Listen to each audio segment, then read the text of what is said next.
Shrimad Bhagavatam, premier chant, chapitre 13, verset 60.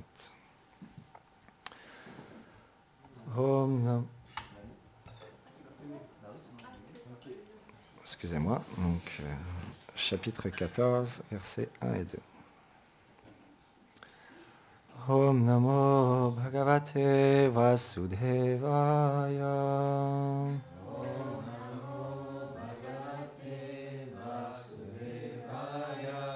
Om Namo Bhagavate Vasudevaya.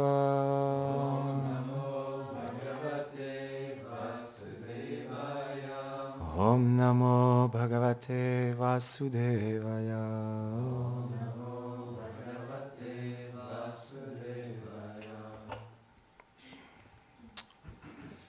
Shuta uvacha samprashtite dvarakayam jigno bandhu ditrakshayam gyatum cha punya shlokasyam krishnasya cha vicheshtitam vyatita katichin matsacha tada nayatatodjuna dadarsha gora rupani nimutani kurudvaha.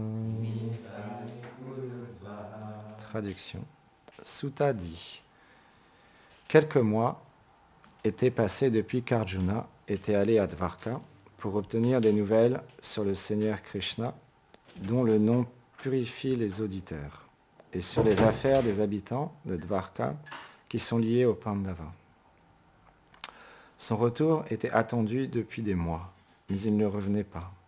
Pendant cette période, le roi Yudhishthir était extrêmement anxieux car il observa beaucoup de présages de mauvais augure.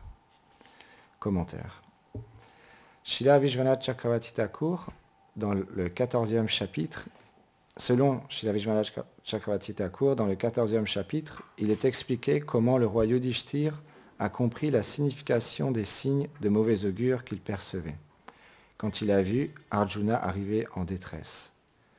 Celui-ci était parti à la ville de Dvarka afin de comprendre les activités et les intentions de Krishna. Les mots Katicham Matcha indiquent qu'Arjuna était parti pendant quelques mois et Nimitani que pendant cette période, il y avait des signes de mauvais augure.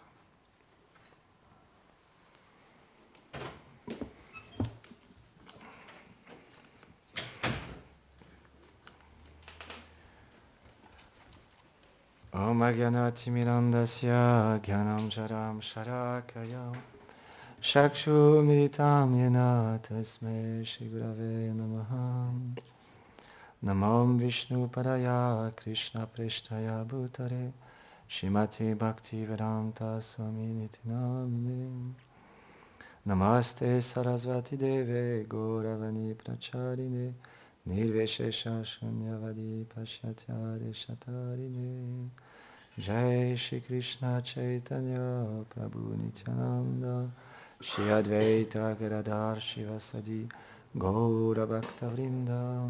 Hare Krishna Krishna Krishna Hare Hare Hare Rama Rama Rama Hare Hare.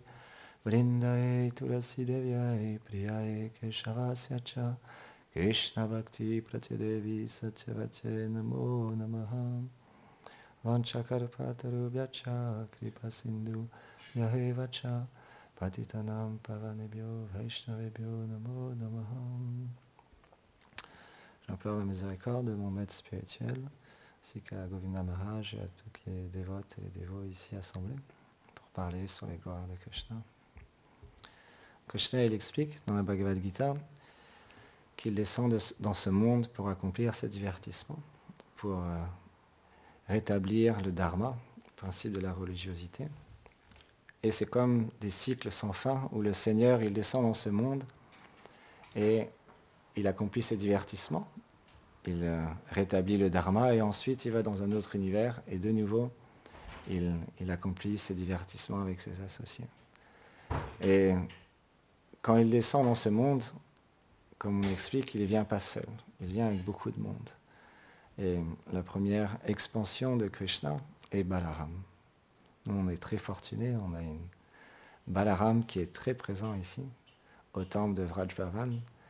Et Balaram, il est très, très miséricordieux et très particulier aussi en même temps, parce qu'il est très difficile à comprendre. Quand il vient dans cette forme, en tant que Balaram, il est le frère aîné de Krishna.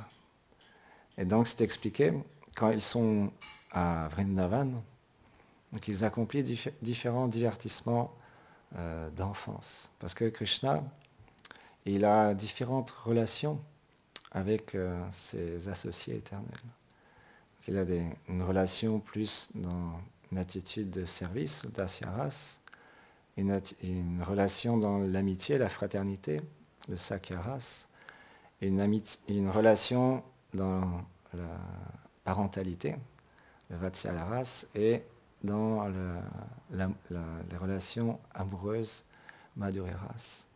Et dans le sakyaras, il y a différentes sortes aussi de relations. Il a des relations vraiment d'ego à ego, comme Shridam, Sudam, il se considère égal à Krishna. Dieu, la personne suprême, il est au même niveau que ses amis intimes. Mais ce n'est pas des êtres ordinaires. Shridam, je crois, c'est l'ego de Krishna. Donc imaginez-vous, l'ego du Seigneur suprême. Donc c'est vraiment un être extraordinaire. C'est expliqué, Shridam, il est presque aussi beau que Krishna. Donc nous, on est tellement fascinés par Krishna, si on aurait la grande fortune de voir Shridam, il est presque aussi beau que Krishna. Imaginez-vous la beauté de Shridam. Et Shridam, lui, dans son sentiment, il se sent au même niveau que Krishna. Parfois, comme on expliquait la dernière fois, il est dans une relation tellement proche, tellement intime avec Krishna, qu'il le défie et qu'il annonce même avec fierté qu'il va gagner le jeu contre Krishna. Et il y a une autre sorte de Saka qui sont plus jeunes que Krishna, qui s'appellent les Priyanarma Saka. Et nous, on est très fortunés, encore une fois ici. Il y a beaucoup de déités à Vraj Bhavan, la terre de Vraj. Il y a Subal Saka, qui est un Priyanarma Saka. Et donc, ils sont des pâtres qui sont plus jeunes que Krishna, mais qui sont liés au cœur, aux relations d'amour que Krishna il a avec Srimati Radharani et les différentes Sakis.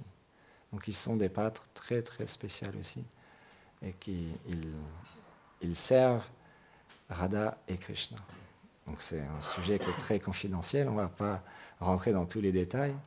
Et il y a une autre sorte de Saka qui sont les Priya Saka, qui sont plus jeunes encore que Krishna, qui servent Krishna, qui lui apportent son bâton, sa flûte, qui portent son petit déjeuner. Et il y a une autre sorte de Saka, les Surit Saka. Jai, notre famille qui Jai. Et donc là, qui est représenté à la perfection par Balaram. Les Surit Saka, ils sont plus âgés que Krishna. Et ils ont un sentiment d'amitié, mais aussi où ils sont les protecteurs de Krishna. Bien qu'il n'y a pas de raison d'avoir une certaine crainte, parce que Krishna, il est Dieu, la personne suprême, et il est le plus grand de tous les héros, un Vraj, parce qu'il tue les démons et il protège ses dévots. Mais il y a un sentiment particulier que les Surit Saka, ils ont, c'est qu'ils protègent Krishna, ils sont plus âgés que Krishna. Et Balaram, comme on expliquait, il est très difficile à comprendre parce qu'en même temps, des fois, il est tellement proche de Krishna, et il a aussi une vision différente de Krishna dans les divertissements. Parce qu'un jour, quand on passe les divertissements à Vraj, à Vrindavan, ensuite, Krishna et Balaram sont allés à Mathura. Là, on parle de Bhoma Vrindavan, quand Krishna il vient sur cette terre pour accomplir ses divertissements. Parce qu'il y a quand on parle de Vrindavan, il y a Vrindavan justement dans ce monde, sur cette planète Terre, et il y a Goloka Vrindavan qui est sur la planète éternelle de Radha et Krishna et de leurs associés. Donc là, à Bhoma Vrindavan, il y a 5000 ans, sur cette terre, Krishna il est descendu, et ils ont accompli différents divertissements d'enfance, de jeux, et Krishna, ce qu'il y a d'extraordinaire dans les divertissements à Bhoma Vrindavan, c'est que Krishna, et son âge, il évolue jusqu'à atteindre son âge éternel. Et quand ils ont à un moment donné, quand tous les démons étaient tués, il restait plus que Kamsa. Ils se sont rendus à Mathura avec Nanda Maharaj, Krishna, Balaram, différents pâtres aussi. Et donc, Krishna et Balaram ont tué Kamsa et les lutteurs. Et ensuite, ils ont rétabli l'ordre dans le royaume. Et par la suite, au bout d'un certain temps, ils se sont rendus à Dvarka. Et donc là, Krishna, il a aussi une jeune sœur qui s'appelle Subhadra. Et Krishna, il avait le désir de marier Subhadra, sa jeune sœur, à Arjuna. Mais, c'est là où on voit, dans les divertissements de Krishna, il y a toujours des obstacles pour pimenter les divertissements. Balaram, son frère aîné, son ami le plus cher, lui, il ne voulait pas marier Subhadra à Arjuna, mais il voulait marier Subhadra à Shishupal, c'est ça? Duryodhana, pardon. Duryodhana. Il voulait marier donc Subhadra à Duryodhana. Parce que Balaram, il est expert au combat de masse et il avait 2 élèves qui étaient Duryodhana et Bhima. Et donc, bien que ça peut paraître complètement improbable que Balaram, il affectionne Duryodhana, qui était dans le camp adverse des Pandavas, il affectionnait Duryodhana. Et il voulait donc le marier à sa jeune sœur. Et Balaram, il donnait beaucoup d'opposition à Krishna. Et Krishna, il a fait tout un arrangement spécial pour que Arjuna, il vienne enlever, parce que dans les temps védiques, il y avait différentes manières d'épouser une reine.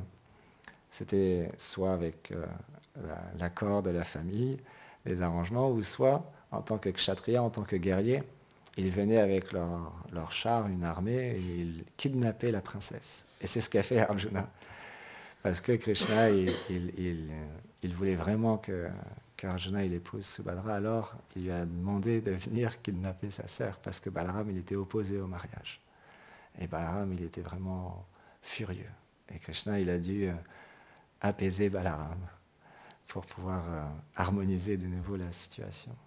Et donc aussi, dans les âges encore précédents, Krishna, Dieu la personne suprême, il vient en tant que Ramachandra. Et en tant que Ramachandra, il a un frère qui s'appelle Lakshman. Et encore une fois, dans cette relation d'amitié que Krishna il a avec Balaram, là sous cette forme de Ramachandra et de Lakshman, Lakshman aussi de nouveau, il avait de l'opposition et il avait même, quand on connaît le divertissement, quand Ramachandra, dû à un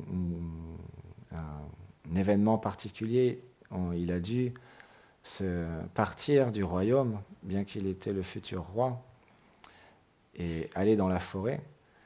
Lakshman est rentré dans une grande colère. Il voulait tuer même Bharat et sa mère, et il était vraiment furieux que cette chose-là puisse se passer. Donc il est rentré de nouveau en grande opposition. Et quand Krishna, cette fois-ci, il a annoncé à Balaram qu'ils allaient venir de nouveau dans cet âge, il y a 530 années, en tant que Chaitanya Mahaprabhu, cette fois-ci, Krishna, il a dit à Balaram, je préfère pas que tu viennes avec moi cette fois-ci. Parce que, voilà, j'ai une humeur particulière et je veux pas qu'il y ait d'obstacles dans mes divertissements en tant que Chaitanya Mahaprabhu. Mais Balaram, qui est le frère de Krishna, il ne peut pas vivre un seul instant sans Krishna. Donc il a supplié Krishna, non, s'il te plaît, je veux venir avec toi, je veux t'accompagner dans tes divertissements, s'il te plaît, s'il te plaît. Krishna dit, non, non, non, non, c'est pas une bonne idée, c'est pas une bonne idée. Je vais y aller tout seul cette fois-ci. Et Balaram, il insistait, il a dit, je te promets, je vais venir dans une position vraiment très, très, très humble et je ne ferai aucune opposition à quoi que ce soit que tu dises. Peu importe ce que tu diras, je ne ferai aucune opposition. Et parce que Krishna, il ne veut pas vivre non plus sans Balaram, il a accepté. Et donc, dans cet âge où l'on vit, Krishna et Balaram sont venus prendre une forme tellement miséricordieuse en tant que Chaitanya Mahaprabhu et Nityananda Prabhu. Balaram est venu en tant que Nityananda Prabhu. Et dans cette forme, en tant que Nityananda, il est tellement humble. C'est expliqué, il allait même de porte en porte pour demander aux gens, pour quémander aux gens, s'il vous plaît, chantez les noms de Gauranga. Chantez Gauranga, Gauranga, Gauranga. Et il frappait aux portes comme ça. Et les gens, parfois, ils acceptaient et parfois, ils refusaient. Ils fermaient la porte au nez de Nityananda. Nityananda qui est Balaram lui-même, imaginez-vous, des gens qui étaient tellement recouverts, bien qu'ils avaient le darshan de Nityananda, en même temps, ils ne pouvaient pas accepter ses instructions. Parfois même, il y avait des personnes qui étaient violents verbalement, qui rejetaient complètement Nityananda. Mais Nityananda, il pleurait, il se roulait sur le sol en prenant la poussière de leurs pieds, en leur implorant, s'il vous plaît, chantez le nom de Gauranga, chantez le nom de Gauranga. Ça, c'était l'humeur de Nityananda, dans une humeur tellement humble et vraiment désireux de donner la miséricorde à tous les êtres vivants. Il marchait parfois aussi avec Haridas Thakur, un autre associé de Chaitanya Mahaprabhu, et ils allaient dans les différents villages et de nouveau ils demandaient aux gens de chanter les noms de Gauranga, ils chantaient le Mahamantra. Et un jour, ils ont repéré deux énergumènes vraiment très particuliers en tant que Jagai et Madai. Et là, quand ils les ont vus, ils étaient complètement ivres, complètement saouls, ils se querellaient en plus entre eux, bien que c'était deux frères, ils se querellaient entre eux. Là, Haridas Thakur et Nityananda, ils se sont regardés, ils se sont dit « Ah, ces deux-là, il faut vraiment qu'on les délivre. » Et donc, ils se sont dit, parce que dans leur cœur, ils se sont dit « Si on délivre ces deux personnes-là, alors les gloires de notre bien-aimé, notre Seigneur Gauranga, elle sera répandue dans le monde entier. » Parce que si on arrive à délivrer ces deux personnes ils se sont renseignés, ils ont demandé aux villageois qui sont ces deux personnes. Et là, ils ont expliqué. Ce sont des violeurs, ce sont des tueurs. Ils pensent qu'à l'argent, à boire, à manger, à jouer aux jeux de hasard, à faire tellement de choses vraiment très très très mauvaises. Ils avaient fait tous les péchés qui pouvaient exister, sauf offenser les Vaishnavas. C'est pour ça que, comme Gurudev expliquait, l'offense vraiment à éviter, c'est d'offenser les Vaishnavas. Parce que cette offense-là, elle est vraiment très très grave et elle bloque l'avancement spirituel. Eux, ils avaient fait tous les péchés qui pourraient exister, sauf offenser les Vaishnavas. Donc ils étaient vraiment dans une condition très très très très déchue, mais ils ont reçu la bonne fortune d'avoir la miséricorde de Nityananda et de Haridas Thakur. Et donc Haridas Thakur et Nityananda, ils sont allés les voir. Ils ont dit, oh, cher ami, vous avez l'air tellement spécial. Venez avec nous et chantez les noms de Gauranga. Et là, ils se sont mis en colère, ils ont commencé à courir après Nityananda et Haridas Thakur. Et donc Haridas Thakur et Nityananda, ils ont commencé à courir pour échapper à Jagai et Madai, mais comme ils étaient un peu forts et saouls, au bout de quelques instants, ils se sont arrêtés. Et donc on va avancer un petit peu dans le divertissement.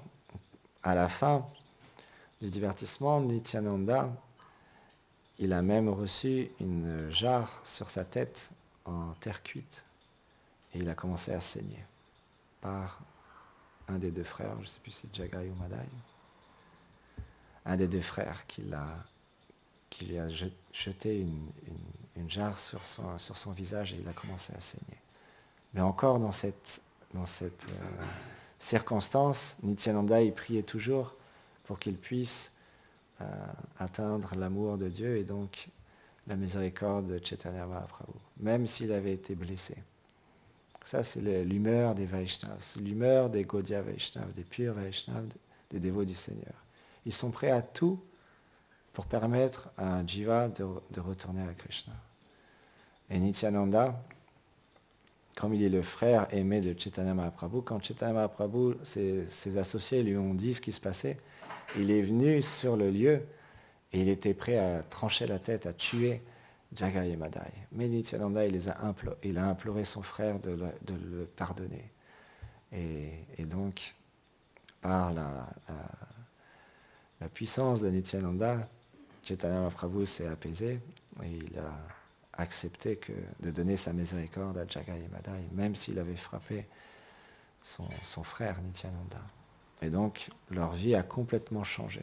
Ils sont devenus de grands dévots du Seigneur. C'est comme on parlait l'autre jour, comme Bhaktisiddhanta, juste en un regard, il a changé le cœur de cette personne qui avait été envoyée pour le tuer. De la même manière, Nityananda, qui est Balaram lui-même, il a donné sa miséricorde à ces deux êtres, Jagai et Madai, et leur vie a complètement changé. Ils sont devenus des grands Vaishnavas, des purs dévots du Seigneur. Donc ça, c'est la puissance de Nityananda. Il est tellement miséricordieux, il est venu dans ce monde, on dit, les Vaishnavas, ils expliquent, ils sont Patita Pavan, ils sont les sauveurs des âmes déchues, Chaitanya et Nityananda. Donc ils sont venus pour nous sauver. Et ils ne nous demandent rien. Nityananda, il a juste ouvert un marché, le marché des saints noms. Il a cassé tous les obstacles qui pouvaient se trouver sur notre voie, notre chemin. Et juste, il nous demande de chanter le Mahamantra. Pour ça que Chaitanya Mahaprabhu, il a écrit juste 8 versets. Il n'a pas écrit de livre, il a laissé tous les enseignements, il a laissé ses associés expliquer et les mettre sous forme de livre. Lui, il a écrit juste 8 versets qui glorifient les saints noms. Donc c'est pour ça qu'on les récite tous les matins, parce que c'est des versets qui sont très précieux. C'est les enseignements directs du Seigneur pour pouvoir développer l'attitude pour chanter le Mahamantra. Et en suivant ces 8 versets, alors graduellement, notre cœur va se purifier, notre mental va devenir contrôlé, et un attachement graduel pour le Saint-Nom viendra dans notre cœur à travers la guidance des purs Vaishnavas du Seigneur, ceux qui ont du goût dans le chant. Et Nityananda, il était tellement miséricordieux qu'un jour, il s'est rendu même dans le quartier où il y avait des vendeurs d'or. C'est expliqué à cette époque-là, les vendeurs d'or, ils étaient aussi considérés comme très bas, parce qu'ils pouvaient vendre à un prix exorbitant même un petit morceau d'or. Ils étaient vraiment experts et aussi un peu malhonnêtes pour pouvoir vendre leur or. Mais Nityananda, comme il était très miséricordieux, il est allé dans ce quartier, il a converti tous les commerçants. Et comme cadeau pour Nityananda, pour le remercier de sa grâce, de les avoir sauvés, de les avoir libérés de leurs mauvaises tendances et de leur donner l'amour de Dieu, alors ils ont commencé à couvrir Nityananda de bijoux, de pierres précieuses, d'or, etc., etc. Et Nityananda, il marchait dans les rues avec tout cet or et tous ces bijoux à la vue de tout le monde. Et donc il y a des bandits forcément qui ont vu Nityananda avec tous ces bijoux et cet or sur lui. Et ils se sont dit, ah, lui, il faut qu'on arrive à trouver un moment pour lui voler tout son or. Il a beaucoup d'or sur lui, ça va être intéressant pour nous. Mais ils ne savaient pas sur qui ils sont tombés sur Nityananda. Donc ils ont attendu que la nuit tombe, ils ont suivi Nityananda. Et quand la nuit est tombée, ils ont commencé à marcher en direction de la hutte de Nityananda, la maison où dormait Nityananda. Mais sur leur chemin, ils ont rencontré beaucoup d'obstacles. Il y avait des épines partout, il faisait nuit, ils ont commencé à avancer, mais ils se faisaient piquer de partout, ils tombaient même dans des trous, et ils étaient complètement défaits. Ils n'arrivaient même plus à avancer, tellement ils étaient fatigués, tellement ils n'en pouvaient plus de tous les obstacles qu'ils rencontraient. Donc ils se sont dit, ok, ben, c'est pas grave, on va mieux s'organiser, demain on va prendre des ustensiles, des hachettes, des choses pour pouvoir couper les ronces. Et donc de nouveau, ils sont revenus le lendemain. Et là, cette fois-ci, il y avait je crois que c'était des serpents, ils se sont fait piquer par des serpents, enfin ils ont rencontré encore de nouveau plein d'obstacles dans leur chemin, dans leur route pour aller voler l'or de Nityananda. Et le troisième jour, ils ont vu des gardes qui étaient à l'entrée, donc là ils se sont dit, voilà, c'est même pas la peine. Ils sont rentrés de nouveau, et là la quatrième fois, quand ils sont arrivés, ils allaient partir, en fait, le chef, il a eu un rêve Durga Devi, parce que même les brigands, ils adorent Durga Devi, mais Durga Devi est une émanation de Srimati Radharani. Ils lui ont dit, mais là, vous ne savez pas ce que vous êtes en train de faire, c'est mon Prabhu, vous ne pouvez pas l'offenser de cette manière-là, vous devriez plutôt aller lui demander pardon et vous abandonner à ses pieds par les lotus, parce que ce n'est pas un être ordinaire. Et donc, quand le chef il s'est réveillé, il a réuni ses compagnons et il leur a expliqué son rêve. Et donc là, ils ont réalisé dans leur cœur, Krishna a fait un travail dans leur cœur. Après tous leurs obstacles, ils ont pu voir que ce n'était pas une personne ordinaire, qu'ils n'avaient jamais rencontré autant d'obstacles et autant de difficultés pour voler quelque chose, parce que c'était des voleurs professionnels. Mais là, c'était quand même particulier. Et donc ils se sont dit, ça ne doit pas être une personne ordinaire, on va aller le voir, on va aller lui demander pardon. Et donc, quand ils sont avancés cette fois-ci, il n'y avait plus d'obstacles. Tous les obstacles étaient partis. Et Nityananda, il était dans sa hutte quand ils ont demandé à le rencontrer. Nityananda est sorti, il a dit, oh, en fait, je vous attendais, je suis resté, je savais ce que vous manigancez, mais je suis quand même resté pour vous permettre d'être libéré et de commencer votre vie spirituelle. Et donc ils ont été complètement purifiés encore une fois, et ils ont commencé à pratiquer le service des dévotions. Donc ça, c'est la miséricorde de Nityananda, qui est tellement miséricordieux. En tant que Balaram, il vient dans ce monde, dans l'âge où on vit, où on a très peu d'intelligence, notre corps est très limité, et on est avec aucune qualité, on a différentes associations dans notre vie qui font que on a très peu appris sur le service de dévotion pour la plupart d'entre nous, étant jeunes, mais la miséricorde est aussi, à l'inverse, extrêmement grande. C'est ça qui est... Avec le Seigneur, il y a son contraire et son opposé dans toutes les circonstances. En même temps, c'est un âge où la vie spirituelle et le service de dévotion est quasiment oublié. Très peu de personnes, comme Gurudev expliqué l'autre jour, le mouvement de Chaitanya Mahaprabhu est encore très peu répandu par rapport à d'autres religions, très peu connu. On voit, nous, en France, quand on demande aux gens, on présente aux gens cette sagesse, cette philosophie, cette spiritualité, quasiment personne connaît. Pourtant, c'est le Yuga Dharma. C'est la nature même de l'âme qui est de servir le couple divin. C'est la nature même de tous les êtres vivants dans ce monde, mais pour la quasi-totalité, ils ont oublié cette nature même qui est la leur. Mais nous, on est très fortunés.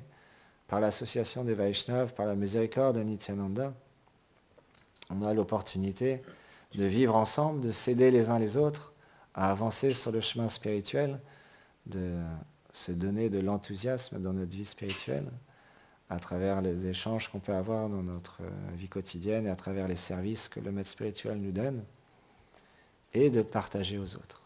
Comme Nityananda, c'est l'instruction de Chaitanya Mahaprabhu qui lui a demandé, en fait, va, marche dans les villes, dans les villages, va de porte en porte, demander aux gens de chanter le Mahamantra. C'est un chant qu'on chante parfois, qui est un chant merveilleux aussi. Où Chaitanya Mahaprabhu, il nous demande d'aller dire aux gens de donner Krishna, de parler sur Krishna, de chanter les gloires de Krishna. Parce que la seule et unique chose qui manque dans la vie des gens, c'est de pouvoir développer une relation avec Krishna.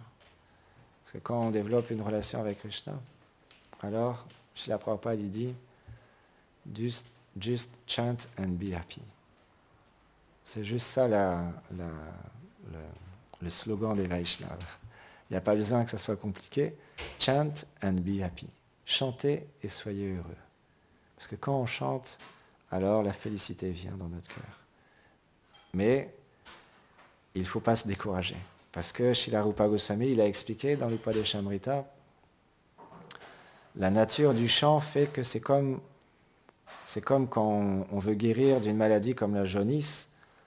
Au début, quand on est malade, on perd le goût. Le sucré, on voit ça comme quelque chose de amer. Mais pourtant, pour guérir de la maladie de la jaunisse, il faut prendre du sucre candy. Et graduellement, en prenant ce sucre tous les jours, on guérit de cette maladie et on retrouve le goût sucré qui est la nature du sucre. Pourtant, quand on est malade, on pense que c'est amer. De la même manière, le chant, bien qu'au début, ça peut paraître amer, ça peut paraître difficile de chanter, de se lever tôt le matin, de faire du service toute la journée. Il n'y a pas de vacances. Quand on désire servir le maître spirituel, servir le couple divin, chaque minute, chaque seconde, chaque heure, chaque journée est une opportunité pour nous de leur faire plaisir. Donc, comme Prabhupada disait, on souhaite travailler dur dans cette vie pour faire plaisir au Vaishnava, pour faire plaisir au couple divin, en suivant bien évidemment notre conditionnement, notre corps et nos limites aussi, mais de notre mieux. Comme Gurudev l'expliquait l'autre jour, on doit faire de notre mieux. Suivant nos habilités, suivant notre capacité, on doit faire notre mieux. Et on peut tous les jours aussi Gurudev, pendant un moment, il expliquait, on doit prendre le temps de méditer et de peaufiner son service, son attitude.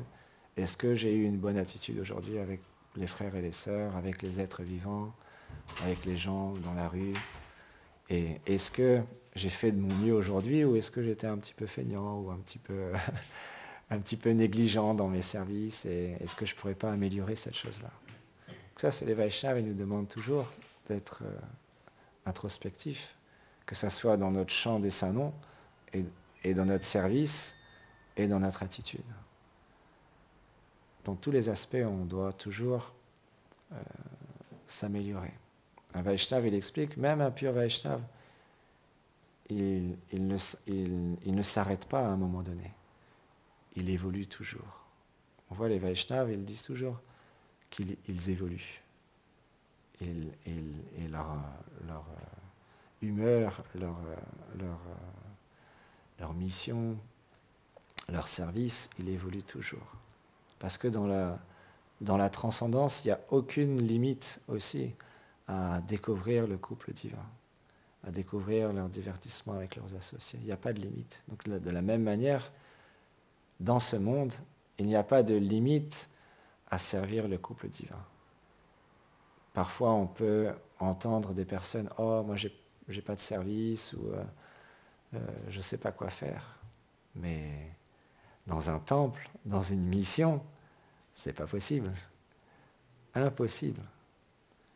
Même Srila Prabhupada, un jour, dans un divertissement avec un service, il a dit le mot « impossible », je ne vais pas en entendre parler. Il n'y a rien d'impossible. Tout est possible à faire. Il dit le mot mot impossible se trouve dans le dictionnaire des sots. J'ai pas voulu dire ça, mais il dit le mot impossible se trouve dans le dictionnaire des sots. Ça, c'est la phrase exacte de Srila Prabhupada. Pour mettre l'emphase sur le fait qu'il n'y a rien d'impossible. Quand on sert le couple divin, alors il n'y a rien d'impossible. On peut voir, quand on s'abandonne aux pieds par les lotus du maître spirituel, alors il y a des choses incroyables qui peuvent se passer dans notre vie. Et les Vaishnavas, ils partagent cette chose-là. Quand on écoute, par exemple, des Vaishnavas qui racontent l'époque où ils vivaient au contact de Srila Prabhupada, il y a un Vaishnava, un jour, il a donné une phrase qui m'a beaucoup marqué. Il expliquait, et quand il partage cette phrase, je crois que c'est dans le film de Hare Krishna Explosion, c'est ça? Je ne sais plus le titre. Le film le plus récent de Srila Prabhupada. Il y a un de ses disciples, pour finir, il expliquait, il partageait, parce que il était en séparation justement de ces moments-là qu'il pouvait avoir avec Srila Prabhupada. Il disait quand il montait les marches pour aller à la chambre de son maître spirituel de Srila Prabhupada, il avait une sensation vraiment très forte dans son cœur, parce qu'il savait que quand il ouvrait la porte de la chambre de son maître spirituel, de Srila Prabhupada, tout pouvait se passer. Parce que Srila Prabhupada, il était complètement imprévisible. Il pouvait lui dire, ok, maintenant il faut acheter tel temps pour faire ça, il faut aller en Chine pour aller prêcher, il faut aller ça, il faut imprimer dans un mois, il faut imprimer le Bhagavatam, c'est dans un mois maximum. Il pouvait dire toutes les choses qui paraissent les plus impossibles pour nous, mais pour Srila Prabhupada, c'était comme l'urgence et il fallait absolument que ça soit fait. Et par son amour pour le couple divin, Srila Prabhupada, il infusait ça dans le cœur de ses disciples et il réciproquait. Et pour faire plaisir à Srila Prabhupada, il se donnait cœurs et âmes à sa mission, à son service. Et donc, il expliquait, il avait les larmes dans les yeux, que quand il ouvrait la porte de la chambre de son maître spirituel, on peut imaginer Srila Prabhupada qui est assis sur son bureau, en train de faire la traduction ou de recevoir des dévots. Et là, il y a Shyama Sundar, il s'appelle. Shyama Sundar qui arrive dans la chambre, Shyama Sundar Das. Et là, Srila Prabhupada, il lui dit, « Oh, Shyama Sundar, tiens, il y a ça à faire, tiens, il y a ça à faire, il y a ça à faire. » Et quand il partage ça, c'est pas que, oh non, mon maître spirituel m'a demandé, il faut que je fasse ça, oh non, il faut que je fasse ça, c'est tellement difficile, j'y arriverai jamais, ou non, quand il raconte ça, quand il partage, alors peut-être que sur le moment, peut-être qu'il a eu des moments où c'était plus ou moins difficile, mais là, il avait vraiment les larmes aux yeux, parce que un jour, chez la Gaur Govinda Maharaj, il a un de ses disciples qui lui ont dit, mais comment on peut faire pour pleurer? Vous nous dites, il faut pleurer pour obtenir Krishna. Mais comment on peut faire pour pleurer? Et là, Gaur Govinda Maharaj, il a dit, quand je partirai, tu comprendras. Quand je serai plus dans ce monde, tu comprendras. Et là, il s'est mis à pleurer. De la même manière, quand le maître spirituel part, si on a une relation intime avec le maître spirituel, naturellement, il y a une séparation qui est là. Go, Plamandé, Haripura.